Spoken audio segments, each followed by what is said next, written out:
A blessed Sabbath day, everyone. Thanks for joining us here at Revival Faith Ministries. This is Pastor Rex Frank. I hope and pray that everyone is doing well with the help and with the guidance of Almighty Father Yahweh. Thanks to all our brothers and sisters at the Revival of Faith family who are present here today, as well as those joining our Sabbath service through our online broadcast. Thank you so much for spending your time with us, and we pray that this message will bring blessings and inspiration in your lives. Can everyone say hallelujah? Hallelujah. All right, to start our message today, let's open our Bible to Leviticus chapter 23, verse 33 to 36. Let's go ahead and read Leviticus 23, verse 33 to 36. And it says, Yahweh spoke to Moses, saying, Speak to the children of Israel, saying, The 15th day of this 7th month shall be the Feast of Tabernacles, for 7 days to Yahweh. On the first day shall be a holy convocation. You shall do no regular work. For 7 days you shall offer food offerings made by fire to Yahweh. On the 8th day it shall be a holy convocation to you, and you shall offer a food offering made by fire to Yahweh. It is a solemn assembly, and you shall do no regular work. Everyone say hallelujah. Hallelujah. Friends, join me as we humble ourselves and pray to Almighty Father Yahweh as we receive His word today. Let's go ahead and pray. Heavenly Father Yahweh, Father, we come before you with hearts full of gratitude for bringing us together in this assembly, in this sacred place. Father Yahweh, as we gather in your presence, we humbly ask you to open our hearts. Please open our minds to receive your teachings. May we feel your presence and be filled with your spirit. We ask, Father Yahweh, that the words shared by your servants speaking today will be blessed by you. Father, give us the understanding. Father, give us the wisdom to apply these teachings to our lives. Once again, thank you for all your wonderful and amazing blessings. All glory, honor, and praise belong to you. In the name of your Son, our Savior, Yahshua Messiah, we offer this prayer. Everyone say hallelujah. Hallelujah. All right. Friends, our message today is entitled, Are you ready to celebrate the feast? Are you ready to celebrate the feast? In our recent Sabbath services, my friends, we have explored Abba Yahweh's appointed times and appointed festivals. From our discussion, we have reflected on the dangers of neglecting or the dangers of ignoring these appointed times. And we also discuss and how we recognize how Yahweh's feast show us His love and faithfulness to us. Tama po ba? So friends, today we will continue our discussion on Yahweh's feast with a special focus on the upcoming Feast of Tabernacles. As a reminder, my friends, we will be celebrating this feast, the Feast of Tabernacles, this coming October 19 to 25, followed by the last great day on October 26. Yan po ang dates ng ating pong kapistahan. Mga kapistahan, Feast of Tabernacles, and also the last great day. Okay?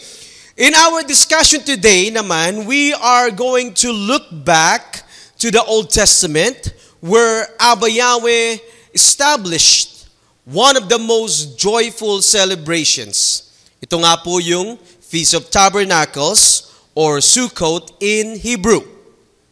Also, we will talk about the biblical importance of this feast and how it applies to our lives today. Hallelujah! So, napakaganda po mga kapatid ng ating pong pag-uusapan sa araw na ito. Friends, alam naman po natin na ang ating kapanahunan ngayon ay puno ng mga challenges. Ang kapanahunan natin ngayon puno ng mga problems and struggles. This world is full of burdens. This world is full of sorrows. Tama po ba? However, my friends, despite these difficulties, despite of these hardships na nakapaligid po sa ating pong mga buhay, our Almighty Father Yahweh has given us this special and wonderful Feast of Tabernacles to remind every one of us to celebrate joyfully in His presence. Pinagkalooban niya po tayo mga kapatid ng kapistahan na magkaroon tayo ng oras, magkaroon tayo ng panahon para po sa Kanya na makapagdiwang ng may kagalakan sa Kanya pong presensya. Friends, during the biblical times, the Feast of Tabernacles was a time when people of Israel would gather to celebrate Yahweh's provision. They will gather, my friends, to reflect on the faithfulness of Almighty Father Yahweh, and they look forward to His future blessings and His plan for His children. The Feast of Tabernacles, mga kapatid, is an occasion filled with joy. Ang Feast of Tabernacles, mga kapatid, is an occasion filled with worship and thanksgiving. Ganito po ang masasabi ang mababasa po natin sa Deuteronomy chapter 16, verse 15. Basahin po natin mga kapatid. Honor Yahweh, your Elohim, by celebrating this festival for 7 days at the one place of worship.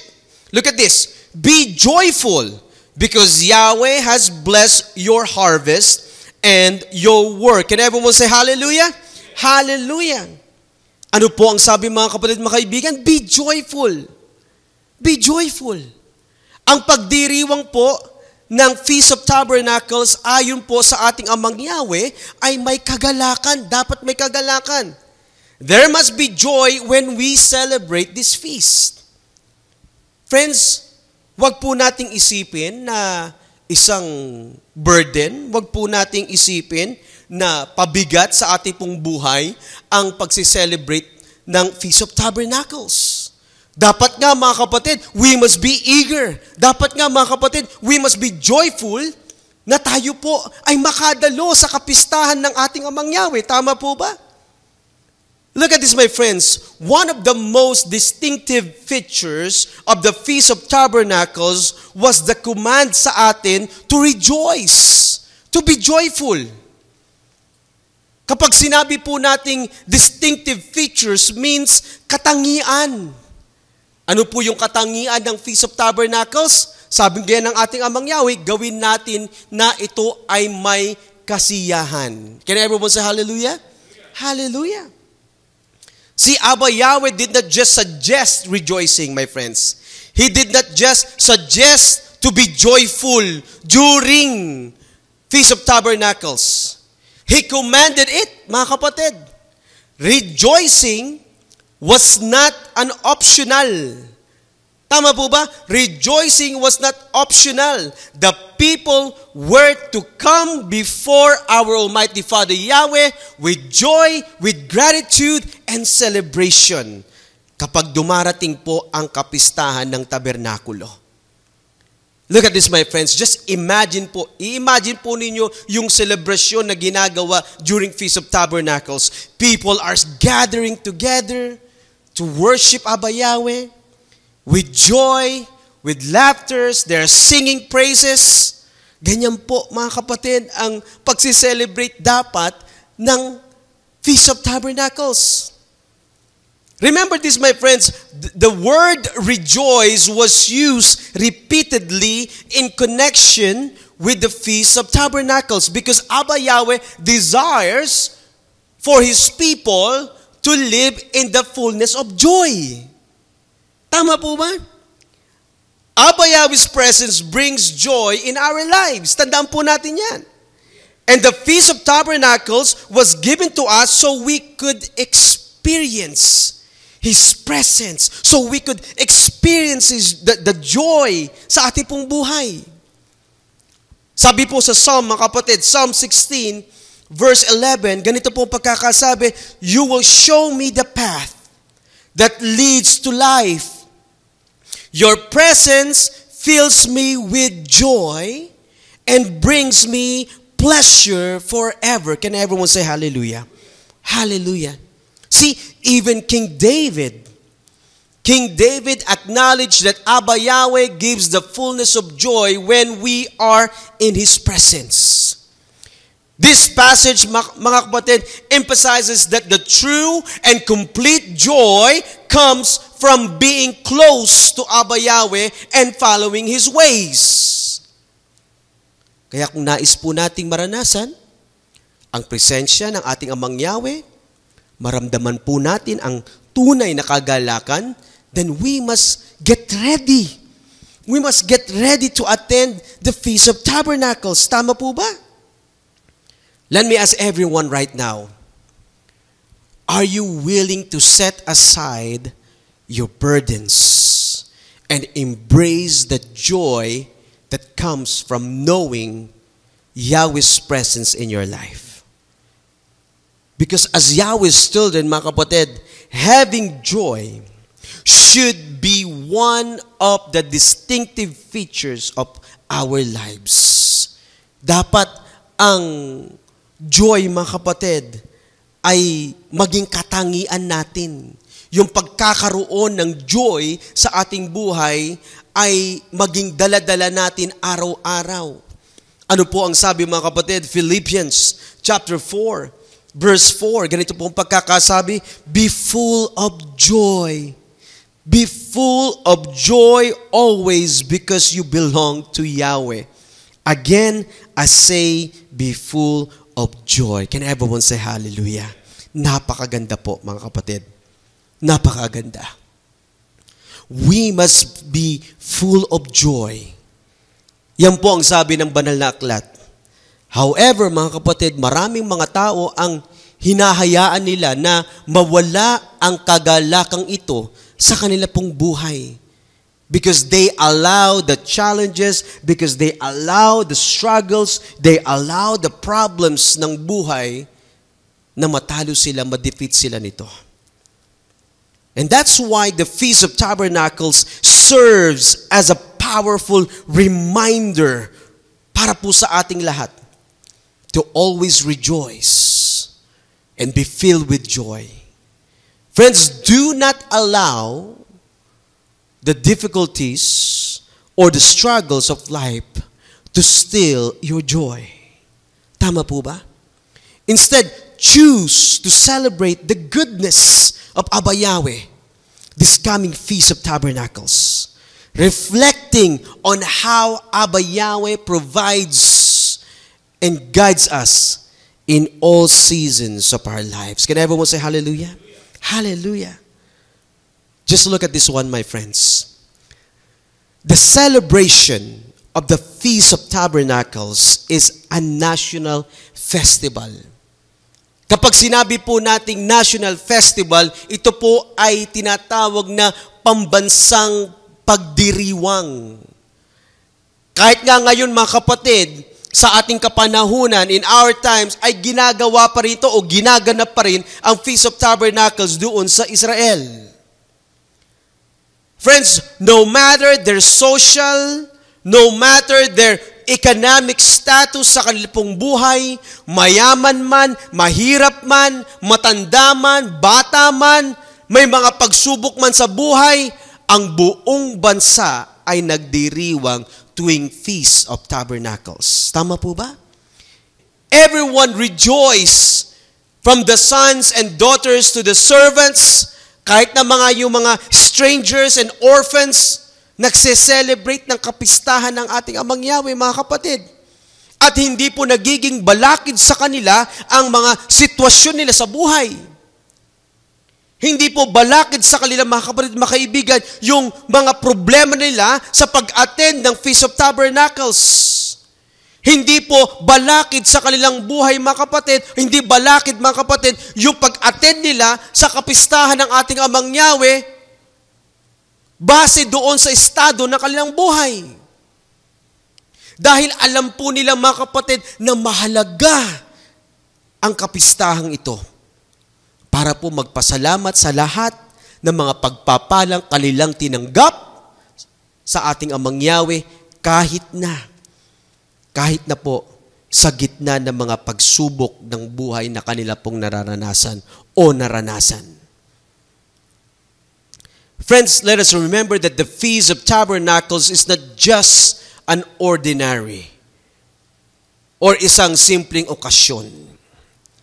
Ang kapistahan ng tabernakulo, mga kapatid, isa po itong espesyal na okasyon. Ito po ay isang espesyal na pagkakataon upang tunay na ipagdiwang ang ating relasyon sa ating Amang Yahweh at tayo po'y magpasalamat. I know, my friends, that we can always give thanks to Abba Yahweh. Alam naman po natin yan na kahit nasan ka, kahit anong oras, makapagbibigay po tayo ng pasasalamat sa Kanya. And we should always give thanks to Him every day.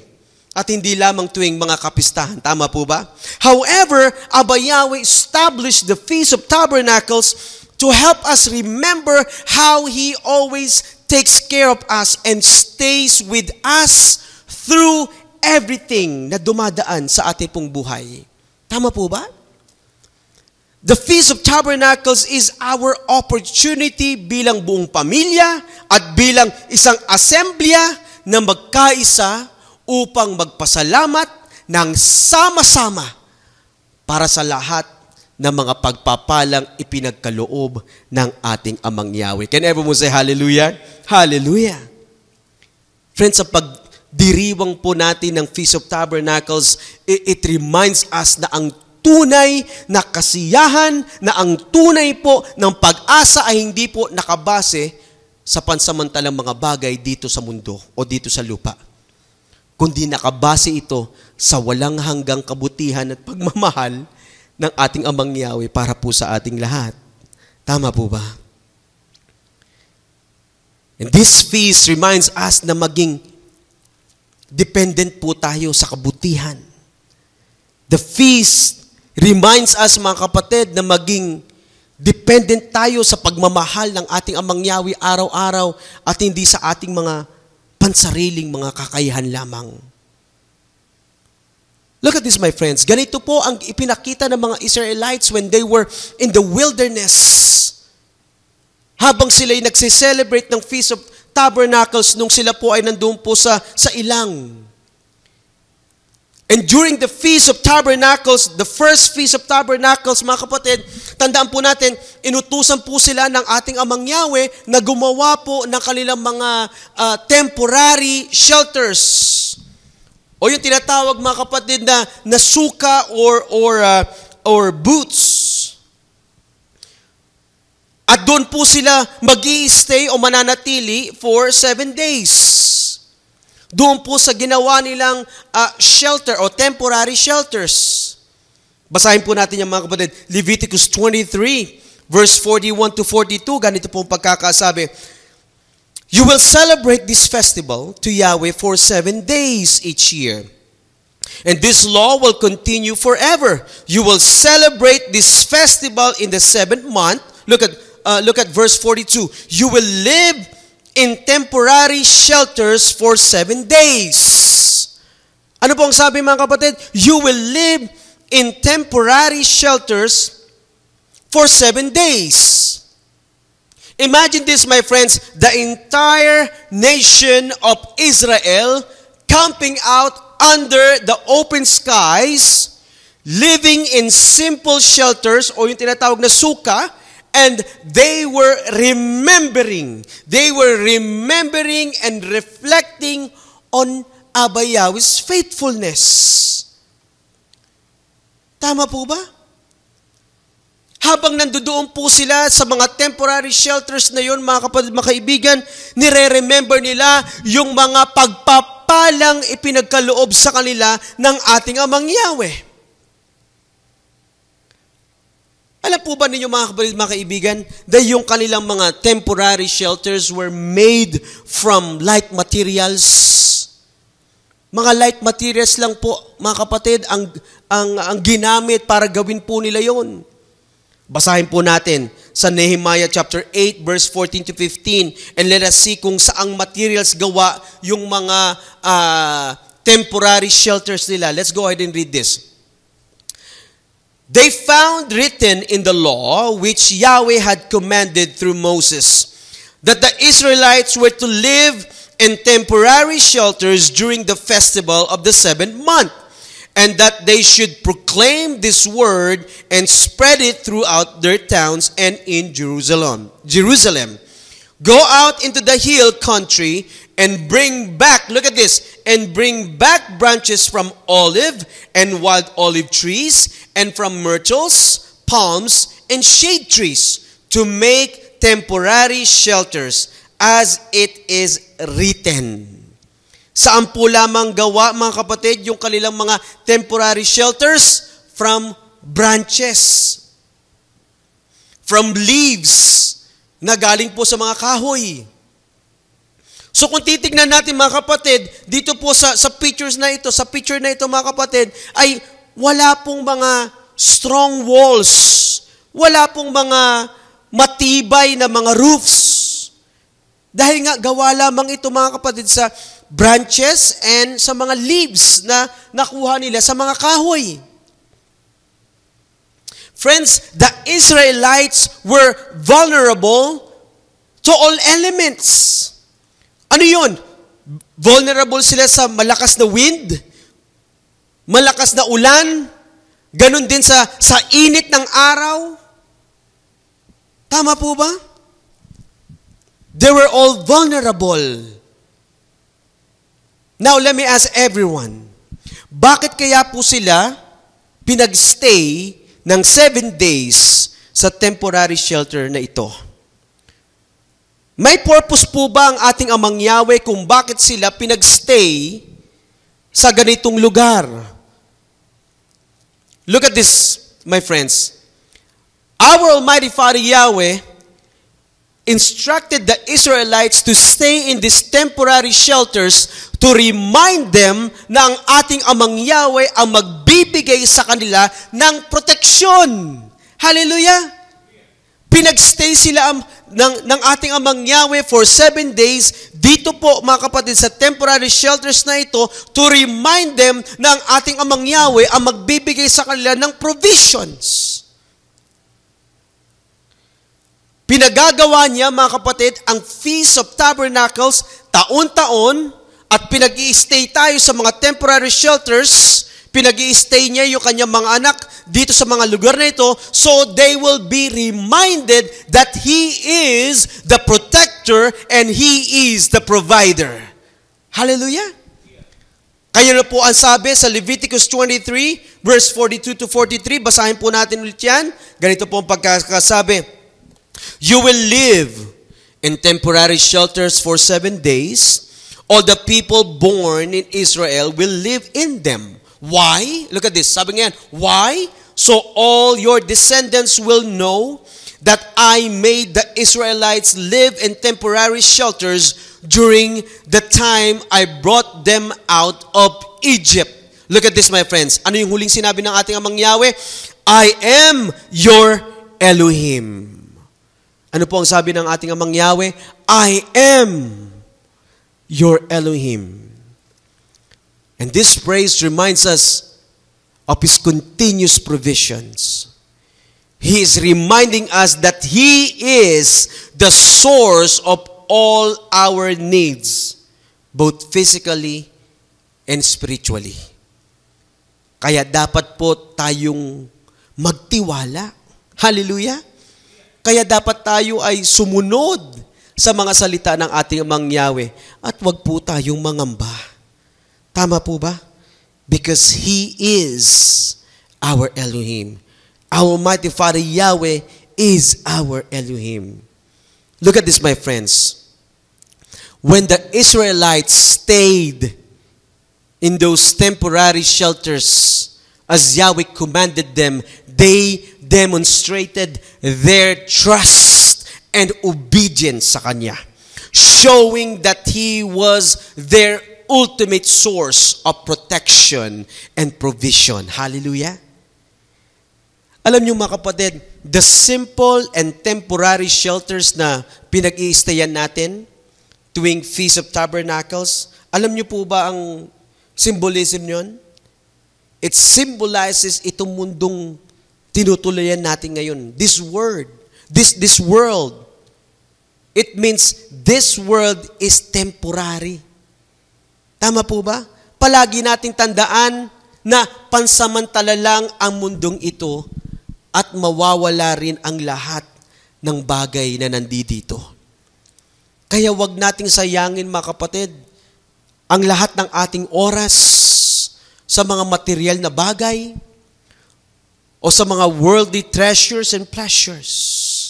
Huwag tayong mag-depend, mga kapatid, dito sa mga material na bagay na ito na galing dito sa mundo. Dahil ano po ang sabi sa 1 John chapter 2 verse 17? 1 John chapter 2 verse 17, sabing ganyan, the world is passing away. And all the things that people want in the world are passing away. But whoever does what Yahweh wants will live forever. Can everyone say hallelujah? Ano pa ang sabi sa Matthew chapter 24, verse 35? Basahin po natin yan. Sabi niyan, the whole world, earth and sky will be destroyed, but my words will last forever. Remember this, my friends. Everything we invest in material things, yung possessions, yung status sa buhay, yung mga achievements na nakukuha natin dito sa lupa, lahat ng mga bagay na ito will eventually fade away. Lahat ng mga bagay na meron tayo dito sa lupa, mga kapatid, mga kaibigan, lahat ito mawawala. Ang hindi po mawawala, mga kapatid, ay ang salita't kautusan ng ating Amang Yahweh. Ito yung dapat nating binibigyan ng priority sa ating pong mga buhay. Can everyone say hallelujah? Hallelujah. Yan po dapat tayo mag-focus, mga kapatid. Yung ating pong spiritual na buhay. However, mga kapatid, hindi ko po naman sinasabi, I'm not saying na hindi na natin dapat gawin yung mga responsibilities natin. Hindi po natin sinasabi yan. Hindi natin sinasabi na hindi na tayo magtatrabaho.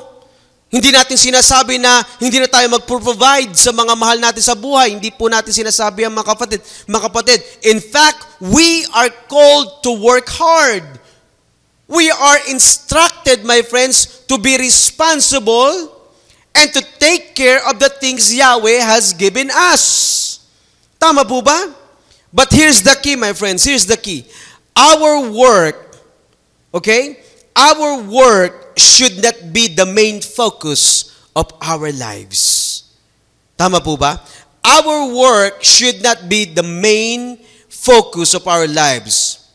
We work to honor our Almighty Father Yahweh, but we live for something much bigger than just our jobs. Tama po ba?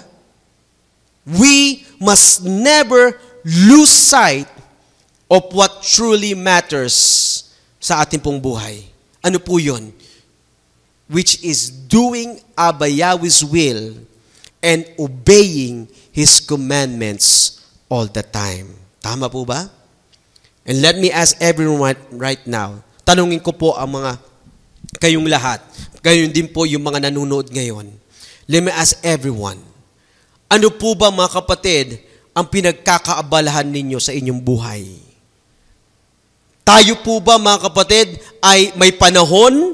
Tayo po ba, mga kapatid, ay mayroong oras na gawin yung kagustuhan o yung will ng ating Amang Yahweh? Tayo po ba, mga kapatid, mga kaibigan, ay naglalaan ng oras, naglalaan ng panahon sa mga gawain ng ating Amang Yahweh upang tayo makasunod sa kanyang mga salita at kautusan? O baka naman, kayo ay sobrang busy with your daily routines. Baka naman, you guys are preoccupied sa school overloaded sa inyong mga trabaho, at wala kayong panahon, wala kayong oras na maaaring ibigay sa ating Amang Yahweh. Ask yourself right now, my friends. Tanong po ninyo ang inyong mga sarili ngayon. Ganon din yung mga nanonood. Are you even preparing yourself for the Feast of Tabernacles that we will celebrate for our Almighty Father Yahweh? Pinag-iisipan mo ba na maglaan ng panahon o ng oras para makadalo sa mahalagang gawaing ito, sa mahalagang pagtitipon na ito? O baka naman, hindi mo ito iniisip dahil sa work, hindi mo ito iniisip dahil sa school, hindi mo iniisip na umattend sa Feast of Tabernacles dahil sa mga personal matters. Di ba? Look at this, my friends. If you are eager and joyful to attend the Feast of Tabernacles, dapat you are joyfully preparing yourself right now, physically and spiritually. Tama po ba? Hindi dapat magiging balakid, hindi dapat maging excuse yung ating pong trabaho, hindi dapat maging excuse yung ating school, hindi dapat maging excuse yung ating mga personal matters or mga personal worries sa ating buhay sa pag-attend ng kapistahan ng ating Amang Yahweh. Wala po tayong dapat na maging excuses. Dahil bilang mga anak ng ating Amang Yahweh, we know that this is very important. Itong kapistahang itong mga kapatid ay napakahalaga, and we know that Abba Yahweh will take care of us and He will provide for all the things that we need para po makapag-observe tayo ng kanyang kapistahan. Can everyone say hallelujah? Hallelujah. Remember this, my friends. Kung paano po niya ginabayan, kung paano po niya prinotektahan, at ipinagkaloob ang mga pangangailangan ng mga Israelites during the time na nagse-celebrate po sila ng Feast of Tabernacles, ganun din po tayo nagagabayan at papatnubayan ng ating Amang Yahweh kung talagang nais po nating makadalo ng kanyang kapistahang itinakda na dapat nating tuparin. Can everyone say hallelujah? Hallelujah. Another important reason why we need to prepare, why we need to attend the Feast of Tabernacles is to celebrate Yahweh's promise to His children, mga kapatid. Look at this, my friends. The Feast of Tabernacles was not just about thanking Abba Yahweh for all His blessings, for all His provisions na Kanya pong ipinagkakaloob sa Kanyang mga anak. This Feast of Tabernacles is also about looking forward to the future. Hallelujah. Celebrating the Feast of Tabernacles gives us a glimpse of the future where all Abba Yahweh's people will be gathered in all four corners of earth. Ano po ang sabi, mga kapatid, sa Matthew 24? Basahin po natin yan, verse 30 to 31. Sabi, then the sign of the Son of Man will appear in the sky, and all the peoples of earth will weep as they see the Son of Man coming on the clouds of heaven with power and great glory. The great trumpet will sound, and He will send out His angels to the four corners of the earth, and they will gather His chosen people from one end of the world to the other. Hallelujah. Friends, this verse from our Messiah Yeshua's prophecy is about the end times. It describes the gathering of Abba Yahweh's chosen people from all over the earth. And they will reign with our Messiah Yeshua during doon po sa tinatawag na millennial reign. Friends, the Feast of Tabernacles is a glimpse. Pag sinabi mong glimpse, mga kapatid, pagsulyap, okay? Doon sa ultimate ingathering, doon po sa tinatawag na ultimate na pagsasama-sama ng mga anak ng ating Amang Yahweh. Di ba? Let me ask everyone right now, are you preparing for this ultimate gathering? Raise your hands, mga kapatid. Raise your hands if you are looking forward for this ultimate gathering na gagawin po in the future. Lahat tayo, mga kapatid. Tama po ba? We're looking forward for this. Look at this. Kung ang ginagawa nating Feast of Tabernacles ngayon, mga kapatid, mirrors or sumasalamin ito doon sa ultimate gathering of Abba Yahweh's children in the future, dapat sumasama tayo sa pagsiselebrate ng kapistang ito ngayon. Tama po ba? Dahil kung ngayon pa lang, mga kapatid, ay hindi ka na nagsiselebrate ng Feast of Tabernacles, kung ngayon pa lang, mga kapatid, ay hindi mo na binibigyan ng panahon, kung ngayon pa lang, mga kapatid, sa kapanahunan natin ito ay hindi mo na binibigyan ng oras, yung pag-attend ng kapistahang ito, paano kaya? Paano ka makakasama doon sa ultimate gatherings ng mga anak ng ating Amang Yahweh pagdating ng panahon? Kung ngayon pa lang, nineneglect mo na to, kung ngayon pa lang, ini-ignore mo na ang kahalagahan nito. Tama po ba? See, if you are not participating in the Feast of Tabernacles gathering that we are holding here on this earth right now, then how will you be able to attend the Feast of Tabernacles? Pagdating ng ating Messiah Yeshua, paano ko pa makaka-attend? Kung ngayon pa lang, mga kapatid, hindi mo na alam yung kahalagahan nito. Diba? Kung ngayon pa lang ay ini-ignore mo na ang importance nito, paano ka makakasama doon sa great and ultimate ingathering of Yahweh's people? Friends, the Feast of Tabernacles is a rehearsal. Tandaan po natin yan. The Feast of Tabernacles celebration is a rehearsal for the future reign of our Messiah Yeshua. Kapag sinabi po nating rehearsal, preparation ito, mga kapatid. Preparation ito sa pagsasama-sama ng mga anak ng ating Amang Yahweh sa muling pagbabalik ng ating Messiah. So, by participating in this great gathering today, we are aligning ourselves with Abba Yahweh's commandments, and we are preparing our hearts, we are preparing our lives for that future time when we will reign with our Messiah Yeshua in His second coming. Can everyone say hallelujah? Hallelujah. Tandaan po natin, mga kapatid, mga kaibigan, hindi lamang ito isang, katulad na sinabi natin kanina, hindi lamang ito isang ordinaryong pagdiriwang.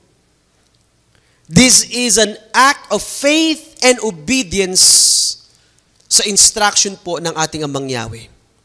Kaya napakahalaga ng pagpaparticipate natin sa kapistang ito.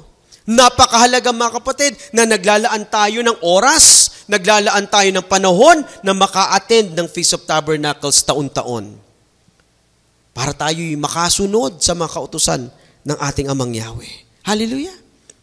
Ano po ang sabi sa Hebrews, my friends? Hebrews chapter 10, verse 25, sabi ganyan, you should not stay away from the church or from the assembly meetings as some are doing, but you should meet together and encourage each other.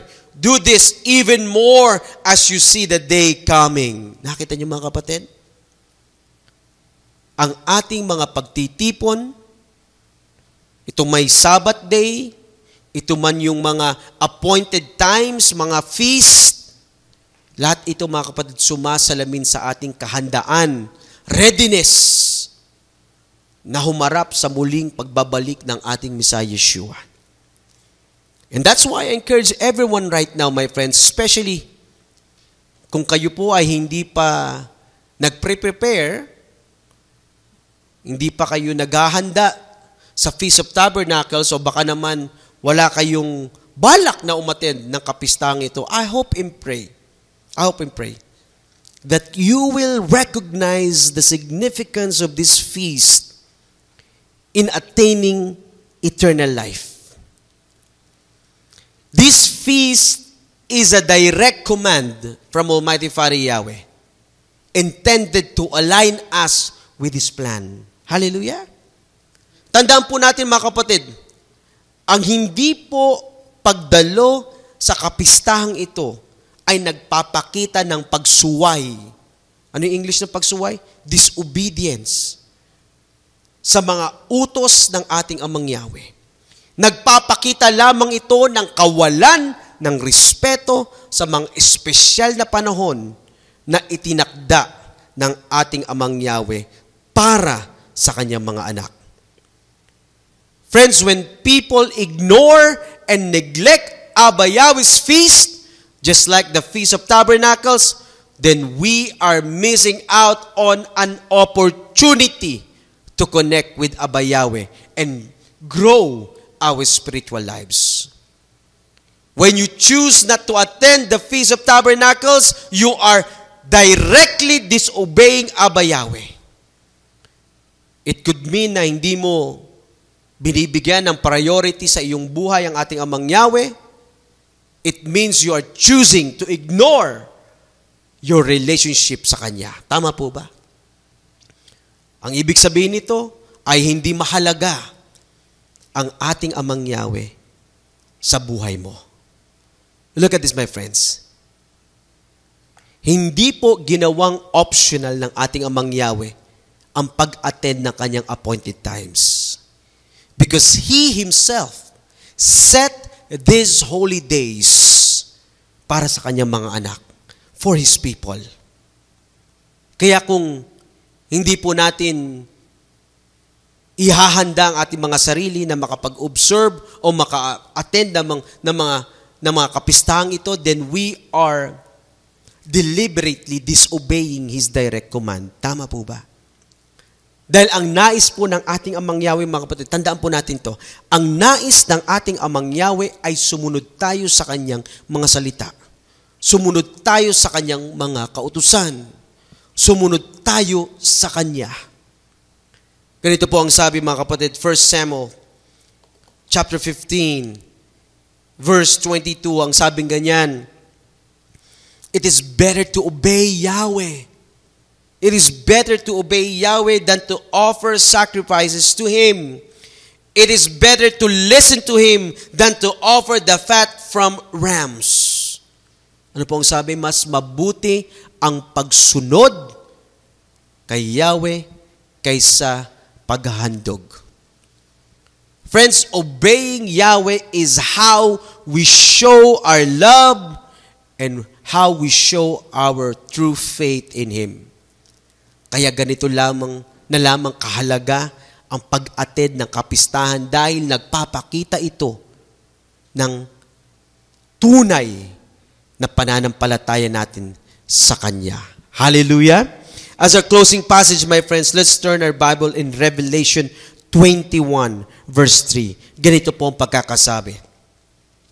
Revelation 21, verse 3, and I heard a loud voice from heaven saying, behold, the tabernacle of Yahweh is with men, and He will dwell with them, and they shall be His people.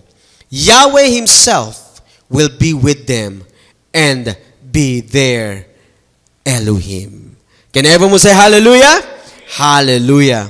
Friends, as we wrap up today's message, I want to leave you with a simple but powerful questions. Are you truly ready to celebrate the Feast of Tabernacles?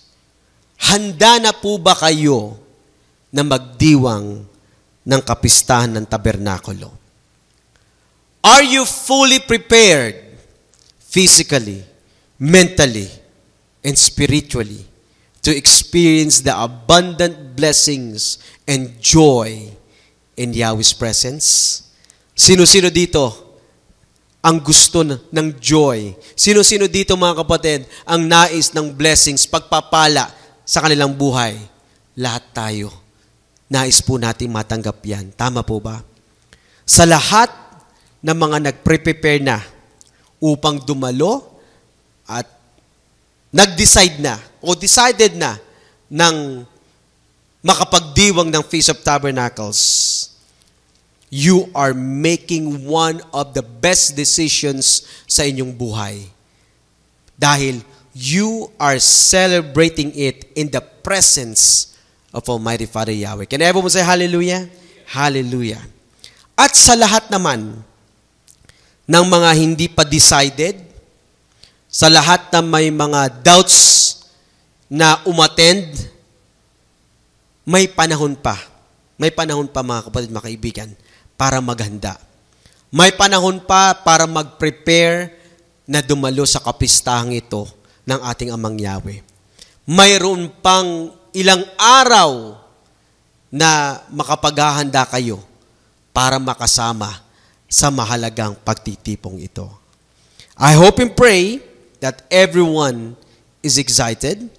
I hope and pray that everyone is prepared to take part in this Feast of Tabernacles with hearts full of thankfulness and joy, eager to celebrate and honor Yahweh's feast with true faith and sincerity. Can everyone say hallelujah? Hallelujah. Friends, sumayin nyo nawa ang kapayapaan at pag-ibig at pananampalataya na nagmumula sa ating Amang Yahweh at sa ating Messiah Yeshua. Pagpalain nawa ng ating Messiah Yeshua ang lahat na nagmamahal sa Kanya ng tapat. Hallelujah! Tumayo po tayo at tayo po'y manalangin. Father Yahweh, Father, we thank you for the opportunity to hear your word on this Sabbath day. Father, may these words and lessons be planted deeply in our hearts and in our minds. Father, we are deeply thankful for your love, for your faithfulness, and the joy that you bring into our lives through your appointed times, especially the Feast of Tabernacles. Father Yahweh, we recognize that these feasts are not just celebrations, but sacred moments that draw us closer to you and remind us of your provisions both now and in the future. Father Yahweh, as we prepare for this coming Feast of Tabernacles, we ask for your guidance. Help us to be fully ready, physically, mentally, and spiritually, to honor you in the way that you desire. Father Yahweh, open our hearts to experience the fullness of joy that comes from being in your presence. May we rejoice with gladness, remembering your goodness and trusting in your promises for the future. Once again, Father Yahweh, we thank you and we bring back all the glory and praise to your wonderful and powerful name. And we ask all of these things through your Son's name, our Savior, Yahshua Messiah. Hallelujah, hallelujah. Let's go ahead and raise our hands and receive the blessings from Almighty Father Yahweh. Yavereka ka Yahweh v'yishmereka, Yair Yahweh panevileka v'kunika, Yesa Yahweh panevileka v'yesem leka. Shalom. May Yahweh bless you and keep you. May Yahweh make shine His face on you, be gracious to you. May Yahweh lift up His face unto you and give you peace. May Almighty Father Yahweh bless us all. Hallelujah.